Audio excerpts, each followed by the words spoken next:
আজকে আমরা আলোচনা করব সারফেস টেনশন। সারফেস টেনশন হলো কোনো তরলের উপরে, ধরো যখন কোনো মাকড়সা হেঁটে যায়, কোনো পিঁপড়ে হেঁটে যায়, বা কোনো ওই সূঁচ জাতীয় কোনো জিনিস যদি রাখা হয়, দেখা যাবে ওটা ভাসছে। কেন ভাসে না, এদের উপরে একটা অদ্ভুত রকমের জলের উপরিতলে একটা টান কাজ করে, যে টানটা জলের উপরিতলের ক্ষেত্রফলকে কমাতে চাই। এখানে আমি কিছু জিনিস মার্ক করে দিই, যেটার মাধ্যমে তোমরা বুঝতে পারবে যে এটার মূল ভিত্তিটা কি। প্রথম কথা হচ্ছে, এটা তরলের মুক্ত পৃষ্ঠে কাজ করে কিরকম, সর্বদা ক্ষুদ্রতম ক্ষেত্রফলে সংকুচিত হতে চেষ্টা করে। এটা একটা তরল পৃষ্ঠের এই টানকে বলা হয় তরলের পৃষ্ঠটান, বা ইংরেজিতে বলছে সারফেস টেনশন। আর এই পৃষ্ঠটানের কারণ হলো সংশক্তি বল বা কোহেসিভ ফোর্স।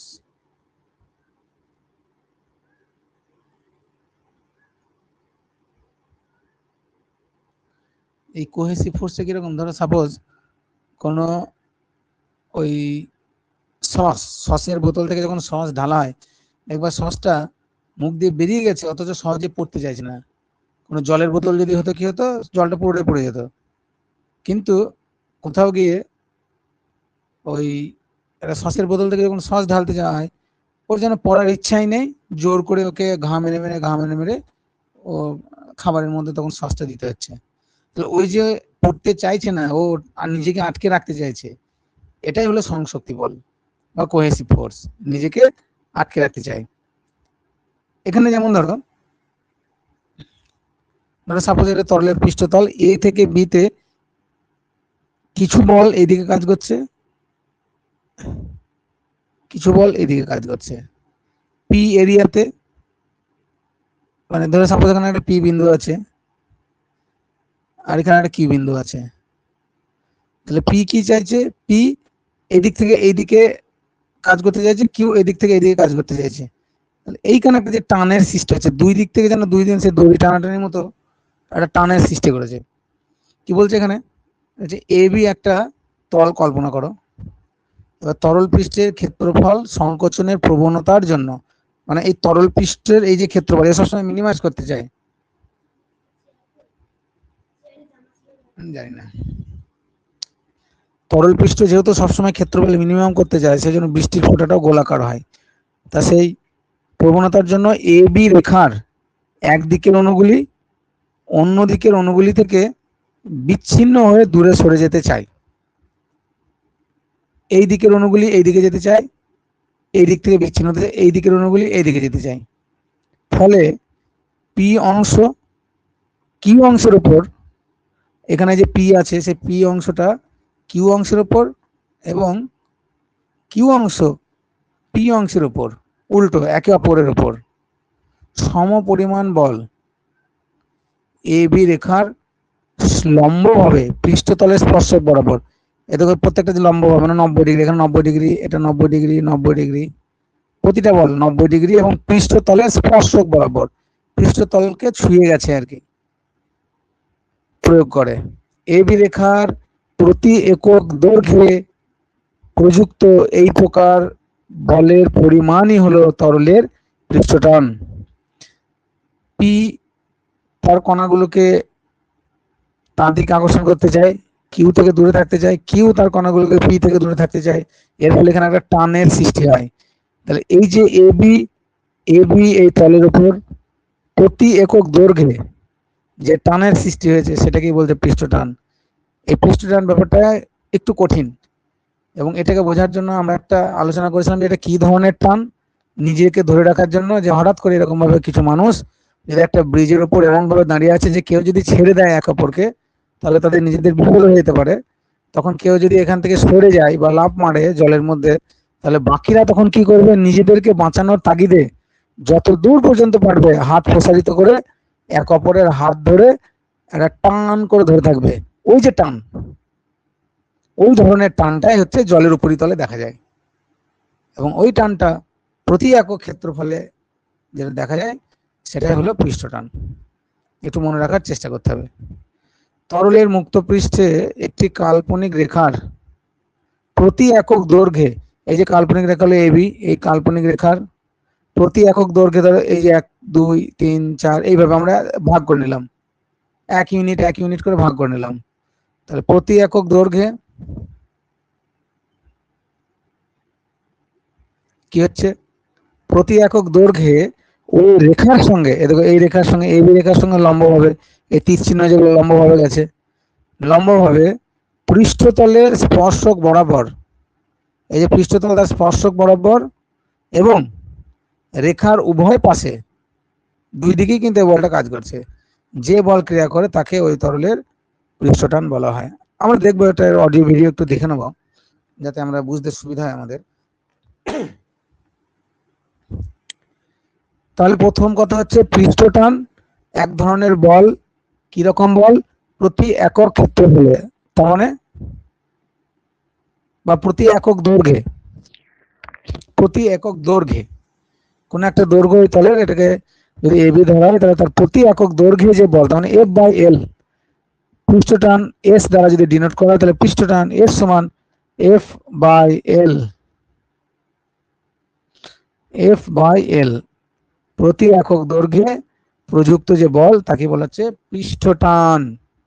তাহলে একক কি দাঁড়াবে, এফ বাই এল, তাহলে ডাইন পার দৈর্ঘ্যের একক হচ্ছে সেন্টিমিটার, তাহলে ডাইন বাই সেন্টিমিটার, তার মানে by centimetre centimetre to the power -1 হয়ে গেল। এসব পদ্ধতিতে কি দাঁড়ালো, নিউটন বাই মিটার, উপরে উঠে গেল মিটার টু দি পাওয়ার -1 হয়ে গেল। পৃষ্ঠটানের একক সিজিএস এ dyne per centimetre, SI newton per centimetre, এটা বলতে পারো, অথবা নিউটন পার মিটার এভাবে লেখা যায়, এটাই যখন মিটার ইনভার্স হয়ে যায়। মাত্রিক সংকেত বল বাই দৈর্ঘ্য, পৃষ্ঠটান সমান বল বাই দৈর্ঘ্য, বলের সংকেত M L T two the পাওয়ার -2, দৈর্ঘ্যের সংকেত এল, এল এল কেটে গেল, এম টি টু দি পাওয়ার -2। দেখো বুঝতে পারছো কিনা বা বোঝার চেষ্টা করছো, একক মাত্রিক সংকেত বা সংজ্ঞাটা যদি এখন বুঝতে না পারো তবে পরে মুখস্থ করে নিতে হবে। মোটামুটি বুঝতে পারছো তো?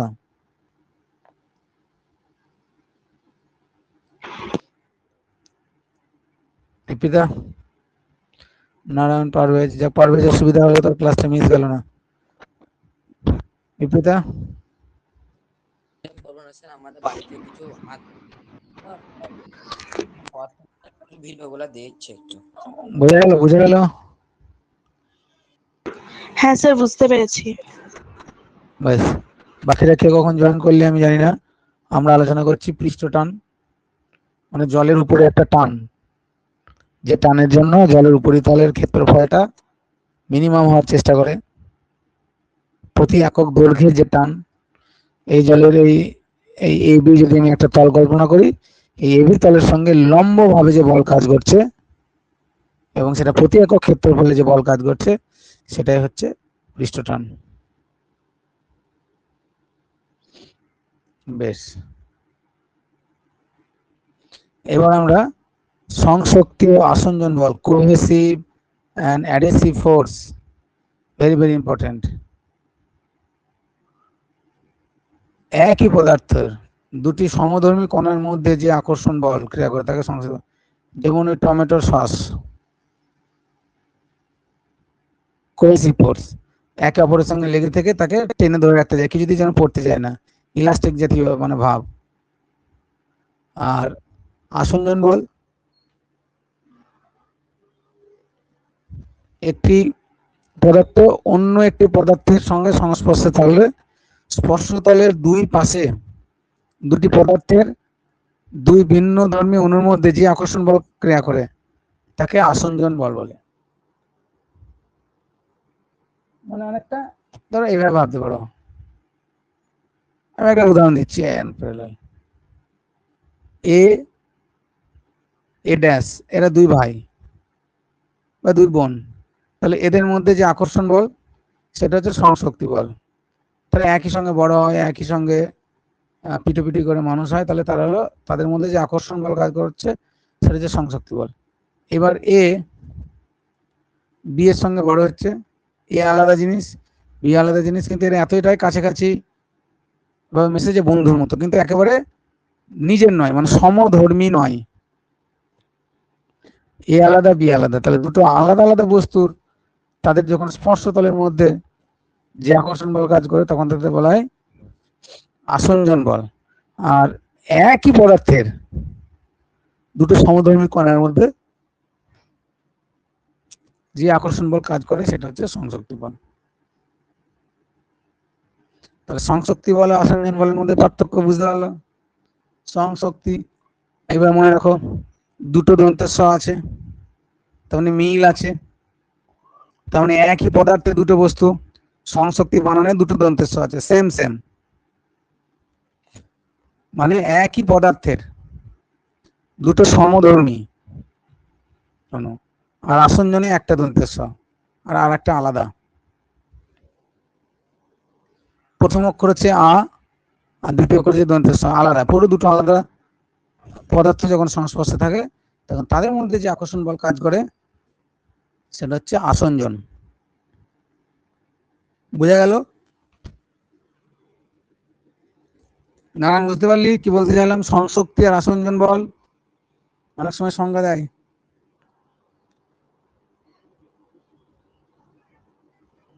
রিপ্লাই দিয়ে শুনতে পেলে?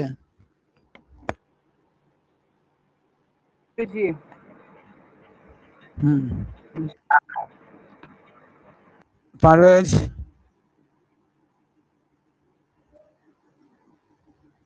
একটু বল।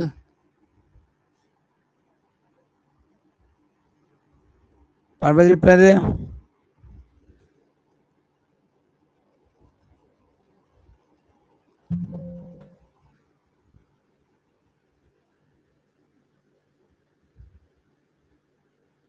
কই কোনো রিপ্লাই দিচ্ছি না কেন?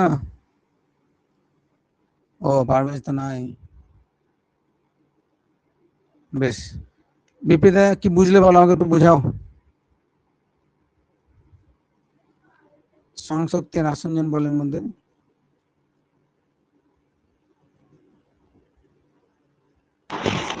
স্যার কোনটা সংশক্তিটা? সংশক্তি বল কাকে বলে আর আসঞ্জন বল কাকে বলে? একটি পদার্থ যেমন দুটি একই পদার্থের দুটি একই যে অণুর মধ্যে যে আকর্ষণ বলটা কাজ করছে তাকে বলা হয় সংশক্তি বল। হুম,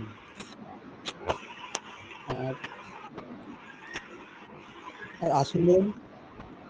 আর হচ্ছে একটি পদার্থ মানে আসঞ্জন বল হচ্ছে একটি পদার্থ মানে দুটো আলাদা একটি পদার্থের সংস্পর্শে থাকলে তখন যে সংস্পর্শে যে দুই পাশে দুটি যে পদার্থের দুটি ভিন্ন যে অণুর মধ্যে যে আকর্ষণ বলটা হচ্ছে সেটাকে বলা হচ্ছে ক্রিয়া করে, সেটাকে বলা হচ্ছে আসঞ্জন বল। আসঞ্জন, ওকে, মনে রাখতে হবে।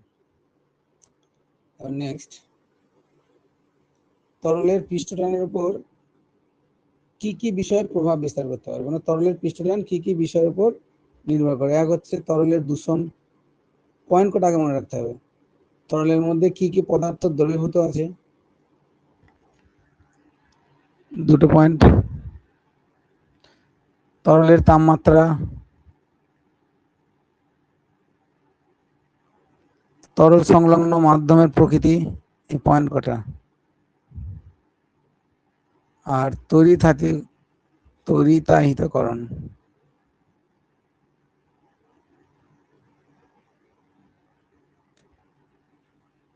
বেশ,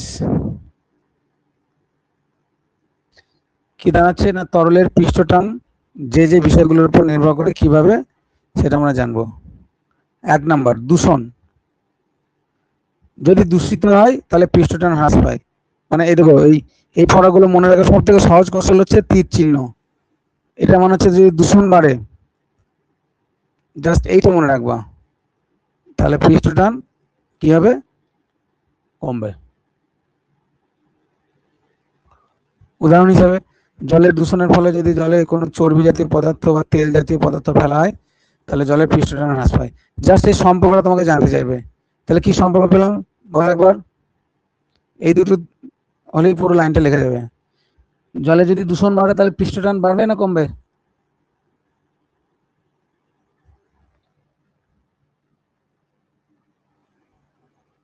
এনিওয়ান? হ্রাস পাবে, মানে কমবে। তাহলে দূষিত জলের পৃষ্ঠটান বেশি না বিশুদ্ধ জলের পৃষ্ঠটান বেশি? বিশুদ্ধ জলের। বিশুদ্ধ জলের। নেক্সট, দ্রবীভূত পদার্থের উপস্থিতি। এখানে আবার দেখো, যদি যে এবার দূষিত পদার্থগুলো তো ওর সঙ্গে মিশিত হয় না দূষণের ফলে, কিন্তু দ্রবীভূত পদার্থ, কিছু পদার্থ সে যদি দ্রবীভূত থাকে, মানে জলের ভিতরে যদি একদম মিক্স হয়ে থাকে এমন ভাবে, তখন আবার পৃষ্ঠটানটা আবার বেড়ে যায়। তাহলে দ্রবীভূত পদার্থের সঙ্গে উপস্থিতি, এটা আবার ভাগ আছে, আজকে এটা দুটো ভাগে ভাগ করতে হবে। অজৈব, আমি ভুলে গেছিলাম এটা, আমার মনে পড়লো হঠাৎ, কারণ আমরা আমাদের উঁচু ক্লাসের বইগুলোতে এটা ছিল। অজৈব পদার্থ দ্রবীভূত থাকলে পৃষ্ঠটান বাড়বে, কিন্তু আবার জৈব পদার্থ দ্রবীভূত থাকলে পৃষ্ঠটান হ্রাস পাবে। মানে ভেরি ইন্টারেস্টিং। চলো এটা একটু ভালো করে আলাদা করে লিখতে হবে। যেমন সাধারণ লবণ, এটা হচ্ছে অজৈব পদার্থ, তাহলে অজৈব পদার্থ যদি যুক্ত থাকে তাহলে পৃষ্ঠটান বাড়বে, কিন্তু বিশুদ্ধ জলের পৃষ্ঠটান প্রায় 0.070 নিউটন, এবং সাবানগুলো জলের পৃষ্ঠটান 0.03 নিউটন পার মিটার কমছে। তাহলে এখানে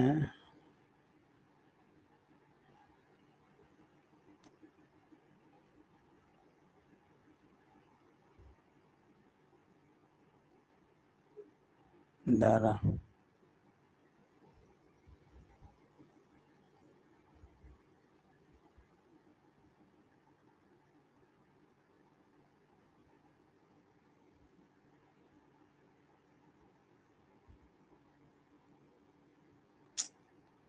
সমস্যা হচ্ছে না।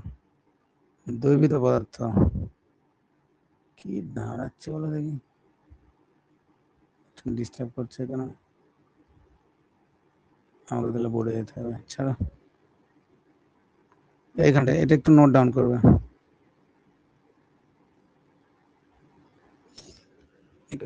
সফটওয়্যার গুলো একটু গন্ডগোল করছে, সুইচ গুলো কাজ করছে না।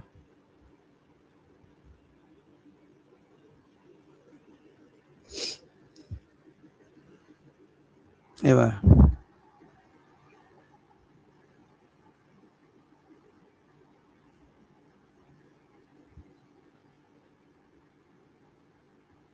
দ্রবীভূত পদার্থ, এই পৃষ্ঠটান দ্রবীভূত পদার্থ কি আছে? অজৈব পদার্থ,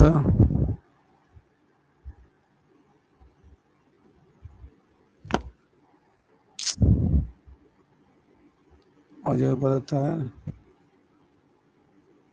জৈব পদার্থ। অজৈব পদার্থ যদি থাকে তাহলে পৃষ্ঠটান বাড়বে, জৈব পদার্থ পৃষ্ঠটান কমবে। এটা মনে রাখবা, জৈব পদার্থের পরিমাণ যদি বাড়ে পৃষ্ঠটান কমবে, আর অজৈব পদার্থ যদি বাড়ে পৃষ্ঠটান বাড়বে। দুটো ভাগে ভাগ আছে। উদাহরণ দিয়ে উদাহরণটা বলি, যেমন সাধারণ লবণ জলের পৃষ্ঠটান 0.03 নিউটন পার মিটার, কিন্তু বিশুদ্ধ জলের পৃষ্ঠটান হচ্ছে 0.082। জৈব পদার্থ থাকলে আবার কমে যায়। জৈব পদার্থ, জৈব পদার্থ যদি বাড়ে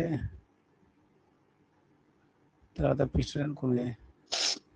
এই হচ্ছে ব্যাপার, এটা ভেবে মনে রাখবো। অজৈব পদার্থ পৃষ্ঠটান বাড়বে, জৈব পদার্থ পৃষ্ঠটান কমবে আপাতত। বেশ, সংসক্তি এবং আসঞ্জন বল সংক্রান্ত গুরুত্বপূর্ণ ধারণা। সংসক্ত আসঞ্জন বল ক্রিয়া ক্ষমতা একটা অল্প রেঞ্জের মধ্যে কাজ করে 10⁻⁷ সেমি দূরত্বের মধ্যে সীমাবদ্ধ থাকে। কোনো কঠিন পদার্থের সংস্পর্শে রাখা কোনো তরল পদার্থের তরল অণু সংসক্তি বল যদি ওই কঠিন অণু তরল অণু সংসক্তি বলের থেকে বেশি হলে তরল পদার্থ কঠিন পদার্থকে ভিজিয়ে দিতে পারে। এইটা একটা খুব ইন্টারেস্টিং।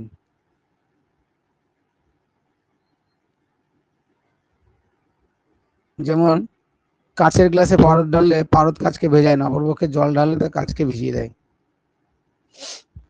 এটা কি করে হয়?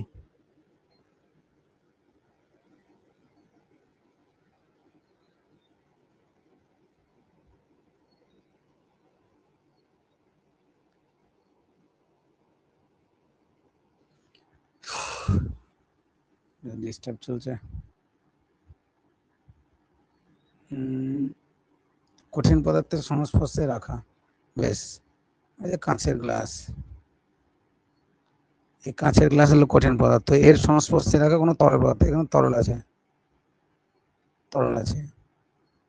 তাহলে এই তরলের মধ্যে যে ওয়াটার যে সংশক্তি বল,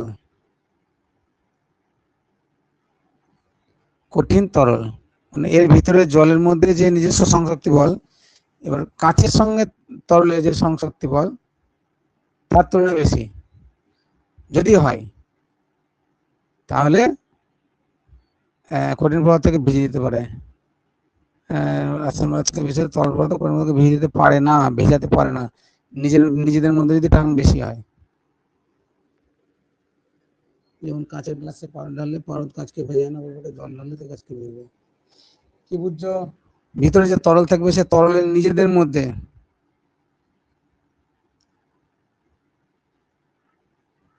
ওয়াটার আসক্তি বল।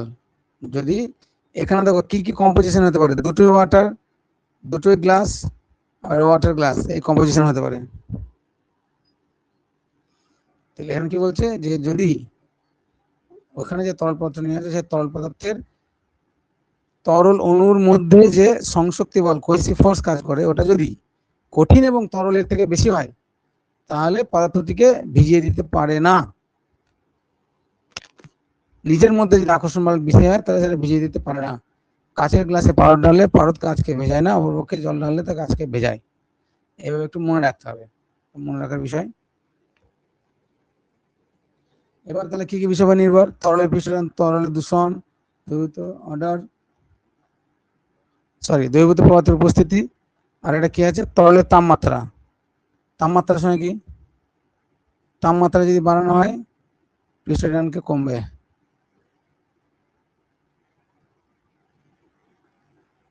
এবার মনে রাখো আগে দুটো কি সম্পর্ক পেলাম, দূষণ বাড়লে পৃষ্ঠটান কমবে, উপস্থিতি বাড়লে উপস্থিতি দু রকম, তরলের উপস্থিতি বাড়লে যদি অজৈব পদার্থ হয় তাহলে পৃষ্ঠটান বাড়বে, আর যদি জৈব পদার্থ হয় তাহলে পৃষ্ঠটান কমবে। তারপরে তরলের উষ্ণতা বাড়লে পৃষ্ঠটান কমবে। কেন? কারণ হচ্ছে উষ্ণতা বাড়লে তো অণুগুলির মধ্যে গতি বাড়বে, তাদের র্যান্ডম মোশনটা বাড়বে, তার গতি বাড়বে, আর গতি বাড়লে তাদের একে অপরের প্রতি যে আকর্ষণ বল সেটা কমে যাবে, এর ফলে পৃষ্ঠটান কমবে। পরীক্ষায় দেখা হয়ে গেছে যে এক বিশেষ তাপমাত্রায় তরলের পৃষ্ঠটান প্রায় থাকে না, এই তাপমাত্রাকে তরলের সংকর তাপমাত্রা বলে।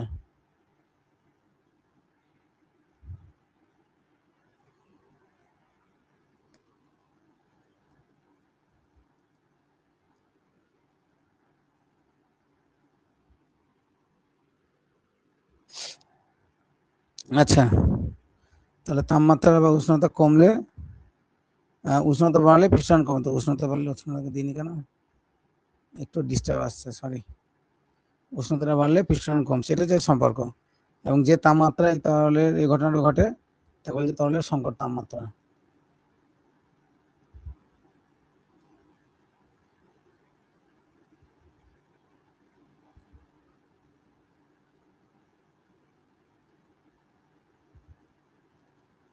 তার মানে যে তাপমাত্রায় তরলের পৃষ্ঠটান শূন্য হয়ে যায় সেই তাপমাত্রায় বলে তরলের পৃষ্ঠটান, সরি, সংকট তাপমাত্রা।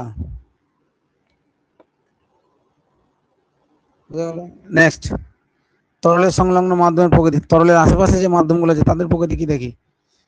তরলের উপস্থিত মাধ্যমের প্রকৃতির উপর তরলের পৃষ্ঠটান নির্ভর করে, এই মাধ্যমে পরিবর্তিত হলে পৃষ্ঠটানও পরিবর্তিত হয়। মাধ্যমের সঙ্গে পৃষ্ঠটানের একটা সম্পর্ক আছে, যেমন বায়ুর সংস্পর্শে থাকলে সাধারণত জলের পৃষ্ঠটান প্রায় 0.02 nm, কিন্তু শুষ্ক বায়ুর বদলে জলীয় বাষ্পে থাকলে জলের পৃষ্ঠটান প্রায় 0.7 নিউটন পার মিটার হয়। তাহলে কি দাঁড়াচ্ছে, তরলের মাধ্যমে যদি বায়ুর সংস্পর্শে থাকলে সাধারণত পৃষ্ঠটান প্রায় 0.02, কিন্তু শুষ্ক বায়ুর বদলে জলীয় বাষ্পে থাকলে জলের পৃষ্ঠটান প্রায় মাধ্যমের প্রকৃতির উপর এভাবে নির্ণয় করে। তড়িৎ আহিতকরণ, তরল তড়িৎ পৃষ্ঠ পূর্ণ কি হচ্ছে তরসারি, তরল পৃষ্ঠ তড়িৎগ্রস্ত হলে তার পৃষ্ঠটানের মান হ্রাস পায়। তার মানে হলো তড়িৎগ্রস্ত যদি বাড়ে তাহলে পৃষ্ঠটানের মান হ্রাস পায় তড়িৎগ্রস্ত হলে। এই হচ্ছে রিলেশন।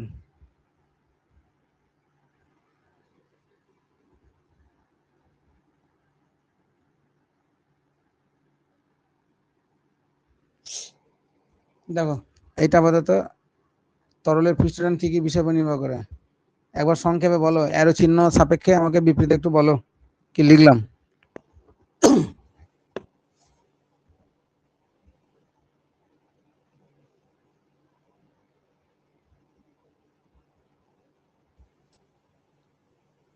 বিপরীত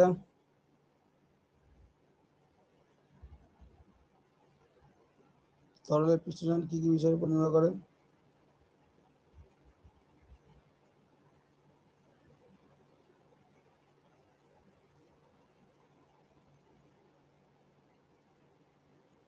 বিপরীত বলো।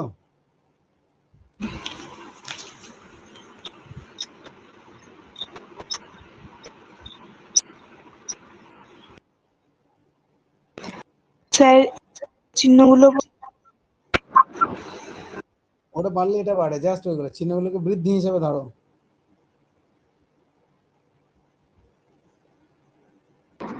মানে এখানে কোনো অদ্রব্য বস্তু থাকলে এখানে পৃষ্ঠটানের হ্রাস পায়, আর ওখানে যদি দ্রব্য মানে স্বচ্ছ মানে পরিষ্কার বা কোনো দ্রব্য থাকে তাহলে এখানে পৃষ্ঠটানটা বৃদ্ধি পায়।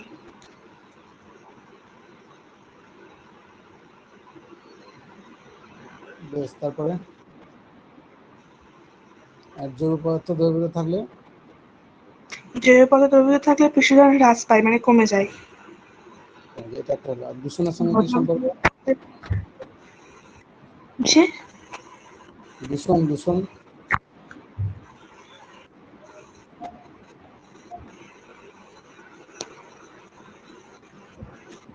তরলে যদি দূষণ বাড়ে হ্যাঁ, তাহলে পৃষ্ঠটান হ্রাস পাবে।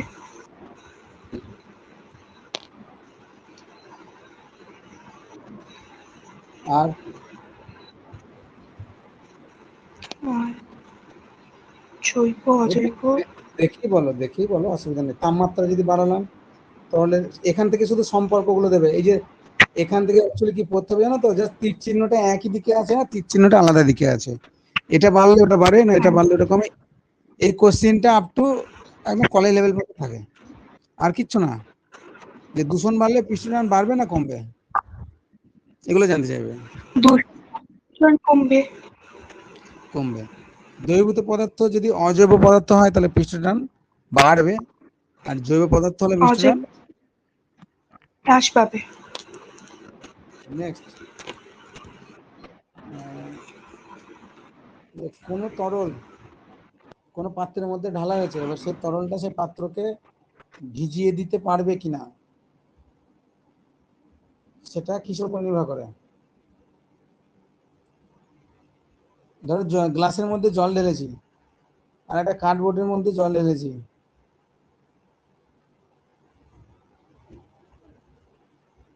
ভালো করে বোঝো।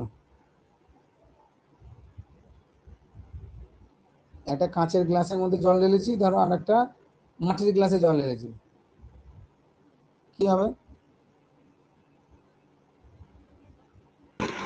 কাঁচের মানে মাটির গ্লাসের জলটা শুষে নেবে। শুষে নেবে। তাহলে যদি মাটিটা শুষে নেয় তাহলে মাটির হচ্ছে কি কঠিন না তরল, কঠিন। আর জলটা হচ্ছে তরল, তাহলে কঠিন তরল এই টানটা বেশি, মানে এ আর বি এর মধ্যে টান বেশি, ভাই ভাই মিল নাই, বাইরের লোকের সঙ্গে বেশি টান। কঠিন এবং তরলের টান বেশি হলে সে তখন জিনিসটাকে ভিজিয়ে দেবে। আর যদি নিজেদের মধ্যে মানে তরলে তরলের আসক্তি বল ওই কঠিন এবং তরলের থেকে যদি বেশি হয়, মানে তুমি মাটির পাত্রে বা কাঁচের পাত্রে যে জলটা ঢালছো, সেই তরলের মধ্যে যে আসক্তি বল, তরলের অণুর মধ্যে যে নিজস্ব টান, সেটা যদি তোমার ওই পাত্রটা এবং তরলটার যে আসক্তি তার থেকে যদি বেশি হয় তাহলে এটা ভেজাতে পারবে না। সেই জন্য কাঁচের গ্লাসে পারদ ঢাললে পারদ, কাঁচকে ভেজায় না। বেশ, এটা আমরা দেখলাম। তাপমাত্রা বাড়লে পৃষ্ঠটান কমে। ভূতলের সংলগ্ন প্রকৃতি কিসের উপর নির্ভর করে? আচ্ছা, কিন্তু শুষ্ক হওয়ার বদলে। নেক্সট হচ্ছে তরল সংলগ্ন মাধ্যমের প্রকৃতি। কোন মাধ্যমে? তরলের উপর স্থিত মাধ্যমের প্রকৃতির উপর তরলের পৃষ্ঠটান নির্ভর করে। মানে কি ধরনের মাধ্যম নেওয়া হয়েছে, এই মাধ্যমে পরিবর্তিত হলে পৃষ্ঠটানও পরিবর্তন হয়। যেমন বায়ুর সংস্পর্শে থাকলে সাধারণ উষ্ণতায় জলের পৃষ্ঠটান প্রায় 0.07 নিউটন পার মিটার। তাহলে এটা দেখো, নিউটন পার মিটার পৃষ্ঠটানের একক, বল বাই দূরত্ব। কিন্তু শুষ্ক বায়ুর বদলে জলীয় বাষ্প থাকলে পৃষ্ঠটান 0.7 নিউটন পার মিটার। তাহলে কি দাঁড়াচ্ছে? তার মানে বায়ুর সংস্পর্শে পৃষ্ঠটান বেশি, তার মানে এখান থেকে এই অ্যারোটা দিয়ে দাও। বায়ুর সংস্পর্শ যদি বাড়ে তাহলে পৃষ্ঠটান বেশি হবে, আর বায়ুর সংস্পর্শ কম মানে জলীয় বাষ্প, শুষ্ক বায়ুর বদলে জলীয় বাষ্প থাকলে। এটাও এই চিহ্নের মাধ্যমে মনে রাখতে হবে। ভিজে বায়ুর পৃষ্ঠটান বেশি, শুষ্ক বায়ু পৃষ্ঠটান কম। আর তরল পৃষ্ঠ ইলেকট্রিফাই হলে পৃষ্ঠটান ভ্যালুলেস ভ্যালু হবে। এরো কটাকে মাথায় দিয়ে মনে রাখার চেষ্টা করবা। চলো এবার আরো কিছু ঘটনা। আজকে জাস্ট পৃষ্ঠটানটাই বলবো। তরলের পৃষ্ঠটান সম্পর্কিত আরো কয়েকটি ঘটনার ব্যাখ্যা। ছোট ছোট জলবিন্দু, দাঁড়াও এক সেকেন্ড।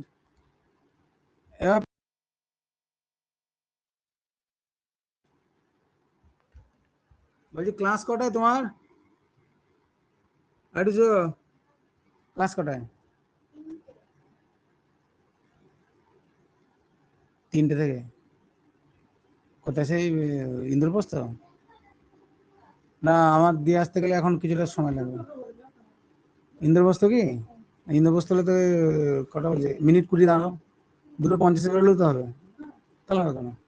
50-55 আমি একটু দেখি, একটাই আছে চ্যাপ্টার শেষ করবো, তাহলে দিয়ে আসবো। 55 বেরোবো, কি আছে, 3টে নাগাদ বেরোচ্ছি।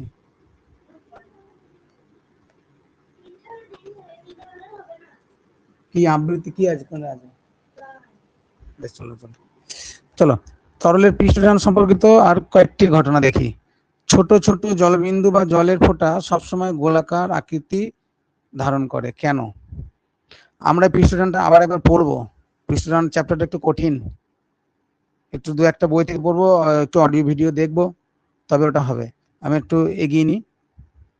আর কালকে মন্ডে আছে, তো কালকে ক্লাস দেখি, কালকে যদি ছুটি হয় তাহলে ক্লাস করবো। ছোট ছোট জলবিন্দু বা জলের ফোঁটা সবসময় গোলাকার আকৃতির হয়, কারণ হচ্ছে বৃষ্টির ফোঁটা বা খুব অল্প পরিমাণ পারদ সবসময় গোলাকার হয়। এটা একটাই কারণ, পৃষ্ঠটানের জন্য। আর একটা জিনিস খেয়াল করে দেখবে, যে ওই অলিম্পিকে কোনো খেলাতে যে জাম্পিং করছে, যে জলের মধ্যে লাফিয়ে পড়ছে, তারা কি করে, তারা নিজেদের শরীরটাকে একদম গোলাকার করে নেয় ওপর থেকে নামার সময়। ঠিক আছে, এইগুলো হচ্ছে বিভিন্ন কারণ। আমরা জানি কোনো নির্দিষ্ট আয়তনে গোলকের ক্ষেত্রফল সর্বাপেক্ষা কম হয়। আবার একটা গোলকের ক্ষেত্রে কেন কম হয়, দেখো সাপোজ এর একটা ক্ষেত্রফল, এইটা বড় না, এদিকে এর মাঝে যদি তুমি একটা গোলক টানো, ধরো এরকম গোল, এর ক্ষেত্রফলটা দেখো সব থেকে কম কেন? কারণ এইটা বাদ যাচ্ছে, এইটা বাদ যাচ্ছে, এইটা বাদ যাচ্ছে, এইটা বাদ যাচ্ছে। তাহলে গোলকের ক্ষেত্রফল সর্বাপেক্ষা কম হয়। আবার জলের ফোঁটা বা তরল বিন্দু পৃষ্ঠটানের জন্য নিজে থেকে এমন এক জ্যামিতি আকার ধারণ করার চেষ্টা করে যাতে তার মুক্ত পৃষ্ঠের ক্ষেত্রফল কম হয়। তাহলে একটা যদি প্রশ্ন আসে, বৃষ্টির ফোঁটা গোল হয় কেন, জাস্ট এই লাইনটা উত্তর। আমি এখানে মার্ক করে দিই, বেশি চাপ নেওয়ার দরকার নাই। যেটুকু বৃষ্টির ফোঁটা কি হয়, তার মুক্ত পৃষ্ঠের ক্ষেত্রফল সর্বাপেক্ষা কমানোর চেষ্টা করে, কিসের জন্য না, পৃষ্ঠটানের জন্য। এই কারণেই জলের ফোঁটা সর্বদা গোলাকার হয়, বা যে কোনো তরল বিন্দু সর্বদা গোলাকার হয়। এটা একটা প্রশ্ন গেল। তাহলে যদি আবার বলছি, যদি প্রশ্নটা এরকম থাকে, জলের ফলটা গোলায় কেন, সেটা হচ্ছে পৃষ্ঠ টানের জন্য সে নিজের পৃষ্ঠের ক্ষেত্রফলটা মিনিমাম করতে চায়। এটা মনে রাখতে হবে, বারবার বলতে হবে। 2 নম্বর, জলের উপর দাড়ি কাটার ব্লেডের ভেসে থাকার কারণ কি? জলের উপর কিন্তু দাড়ি কাটার ব্লেড ভেসে থাকবে। জল এবং ব্লেড যে স্পর্শতল বরাবর কাজ করছে, এই স্পর্শতল বরাবর একটা পৃষ্ঠ টান, মানে এমন একটা টান কাজ করছে। যেমন ওই যে বলেছিলাম না, ধরো সাপোজ এই যে এই ছবিটার কথা কিনে, এই যে এই লোকগুলো টান টান হাত দিয়ে কাজ করছে, তাহলে এদের উপর যদি একটা ব্লেড রাখা হয়, সাপোজ এরা তো জলকণা এক একটা, এদের উপর যদি ব্লেড রাখা হয়, তাহলে এই যে টান কাজ করছে, হাত দিয়ে ধরে আছে, এবার হাত দিয়ে ধরে, এদের উপর যদি একটা ব্লেড থাকে, তাহলে কি হবে? ওই টানের জন্য সে ব্লেডটা ভেসে থাকবে, একটা টান কাজ করে সবসময়। তাহলে ওই জল এবং ব্লেডের স্পর্শতল বরাবর একটা বল ক্রিয়া করে। ব্লেডের সঙ্গে জলের সংস্পর্শ তলে এই যে টান, পৃষ্ঠটান জনিত এই যে বল বা টান, এর ফলেই ব্লেডটা ভেসে থাকে। কারণ ব্লেডটা সে নিচের দিকে নামতে চায়, কিন্তু ওই টানটা তো ওপর দিকে তুলে, ব্লেডটা তো নিচের দিকে নামতে চায়, কিন্তু এর এই বরাবর এবং এই বরাবর একটা টান কাজ করে, দড়ি টানাটানিতে, সে তখন সে ভেসে থাকবে। দুই দিক থেকে যেন মনে হচ্ছে যেন দড়ি টানাটানি খেলা চলছে, একটা টান, সেই জন্য তখন এই টানের ফলে সে ওপর দিকে ভেসে থাকে। তাহলে প্রশ্নটা যদি এটা দেয় যে জলের উপর একটা ব্লেড ভাসে কেন, তখন পরিষ্কার বলতে হবে যে জল ও ব্লেডের স্পর্শতল বরাবর পৃষ্ঠটান কাজ করে, এর ফলে এই পৃষ্ঠটান জনিত বলের ফলে ব্লেডের যা ওজন, সেই ওজনটাকে মিনিমাইজ করে ব্লেডটাকে জলের মধ্যে ভাসিয়ে রাখে। বোঝা যাচ্ছে? বোঝার চেষ্টা করো। ওই দেখো এখানে দেখানো হচ্ছে ওজন এইদিকে কাজ করছে, এই যেটা আমি এখানে দেখানোর চেষ্টা করলাম। আর পৃষ্ঠটান বলি তো, পৃষ্ঠ টান জনিত বল একটা এই বরাবর কাজ করছে, একটা এই বরাবর কাজ করছে, এর ফলে দুই দিকে টান উপর দিকে উঠে যাচ্ছে। মনে হচ্ছে একটা দড়ির উপর ব্লেড রাখা আছে, এবার দড়িটা দুই দিক ধরে কেউ যদি টানে, তাহলে ব্লেডটা কি হবে? ব্লেডটা নিচের দিকে নামবে না, দড়ির টানের ফলে এই দড়ির উপরই থেকে যাবে। ঠিক অনেকটা এরকম ব্যাপার। নেক্সট কোশ্চেন,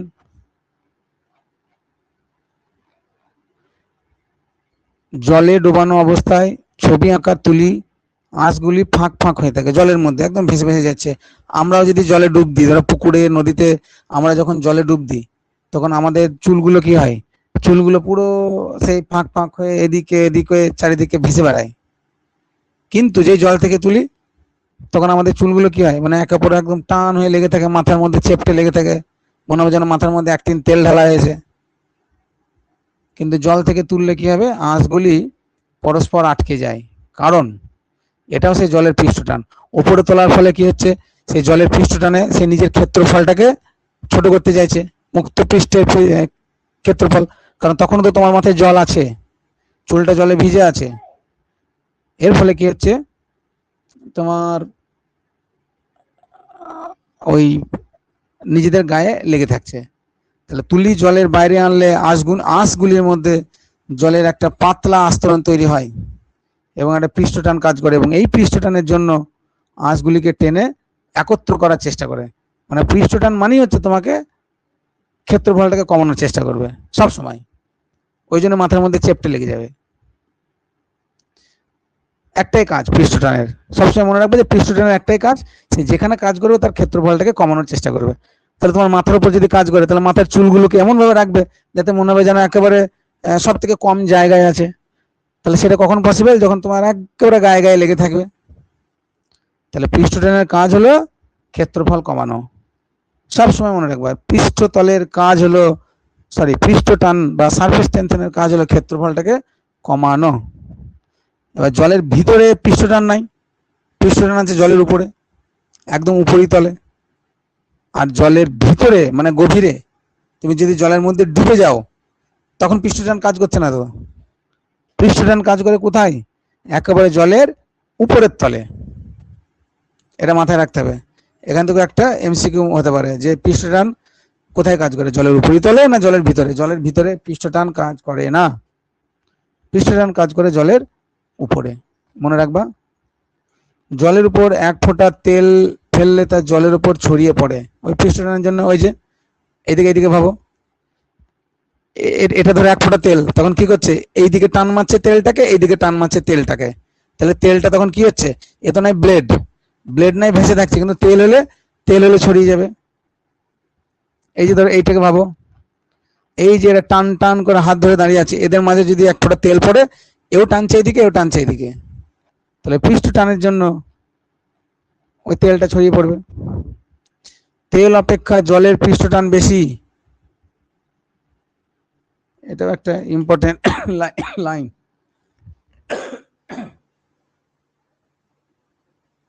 এবং এই টানের ফলেই তেল জলের উপর ছড়িয়ে পড়ে। তেলের থেকে জলের পৃষ্ঠ টান বেশি, সেই জন্য টানের ফলে তেল জলের উপর ছড়িয়ে পড়ে। আবার কি বলা যায়, তেল ও জল অণুগুলির মধ্যে ক্রিয়াশীল আসঞ্জন বল। এই যে আসঞ্জন, তেল আলাদা জল আলাদা, এদের মধ্যে যে আসক্তি বল, আকর্ষণ বল, এবি টাইপের। তেল অণুগুলির মধ্যে ক্রিয়াশীল সংশক্তি বল অপেক্ষা বেশি, মানে তেল আর তেলের মধ্যে যা ভাব, তেল আর তেলে নিজেদের মধ্যে যা টান, তার থেকে তেল আর জলের টানটা বেশি। এমনিতে বলে তেলে জলে মিক্স খায় না, কিন্তু টানটা বেশি হওয়ার ফলে তেলটা উপরে ছড়িয়ে পড়ে, মিক্স তো খাচ্ছে না। তাহলে তেল নিজের মধ্যে তার আসক্তি বলটা যা হবে, তেলের সঙ্গে জলের যে আসঞ্জন বল সেটা বেশি।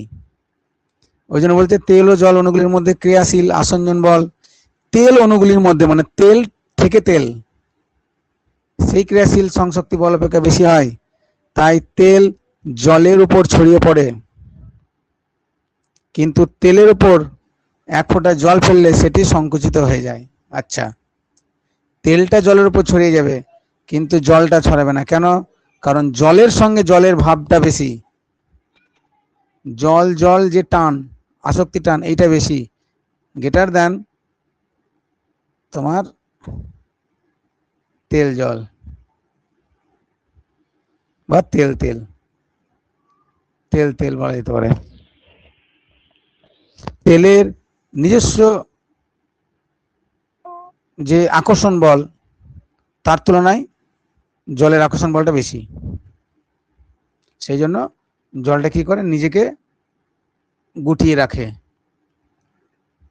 আমি বুঝতে পারছি এটা একটু কঠিন লাগছে তোমাদের, আমি আবার একবার এটা দেখব কিভাবে ভালো করে বোঝানো যায়। আর একটা উদাহরণ, তাহলে এটা মনে রাখতে হবে, কারণ জল অণুগুলির মধ্যে ক্রিয়াশীল সংশক্তি বল তেল আর জলের মধ্যে ক্রিয়াশীল সংশক্তি বল অপেক্ষা বেশি। আচ্ছা, তার মানে জল, আচ্ছা এইটা আমরা তাহলে এইভাবে ভাবতে পারি, জল অণু আকর্ষণ বল গ্রেটার দেন জল অণু তেল অণু গ্রেটার দেন তেল, এইটা হচ্ছে ব্যাপার। সেই কারণে তেল আর তেলের মধ্যে যে আসক্তি বল বা সংশক্তি বল, তার থেকে জল আর তেলের সংশক্তি বল বেশি, সেই জন্য তেলটা জলের উপর ছড়িয়ে যায়, কিন্তু জল কখনো তেলের উপর ছড়ায় না। তেলের উপর যদি জল দেওয়া হয় তাহলে সে নিজের মধ্যে আকর্ষণ বলটা, এটা যে সংশক্তি বলের ক্রম,